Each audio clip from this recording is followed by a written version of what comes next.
खबर है मालाकंड से, जहां लेवीज मोबाइल के करीब धमाके के नतीजे में गाड़ी को नुकसान पहुंचा। तमाम अहलकार महफूज रहे। सीटीडी मालाकंड के मुताबिक मालाकंड के इलाके बटखेला में धमाका लेवीज थाने के करीब हुआ, जिसमें लेवीज मोबाइल को निशाना बनाया गया। धमाके से लेवीज मोबाइल की फ्रंट स्क्रीन टूट गई। सीटीडी और लेवीज फोर्स ने इलाके को घेरे में ले लिया।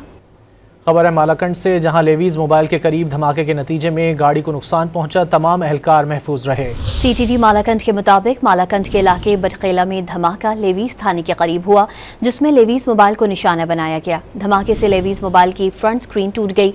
सीटीडी और लेवीज फोर्स ने इलाके को घेरे में ले लिया। खबर है मालाकंड से, जहां लेवीज मोबाइल के करीब धमाके के नतीजे में गाड़ी को नुकसान पहुंचा। तमाम अहलकार महफूज रहे। सीटीडी मालाकंड के मुताबिक मालाकंड के इलाके बटखेला में धमाका लेवीज थाने के करीब हुआ, जिसमें लेवीज मोबाइल को निशाना बनाया गया। धमाके से लेवीज मोबाइल की फ्रंट स्क्रीन टूट गई। सीटीडी और लेवीज फोर्स ने इलाके को घेरे में ले लिया।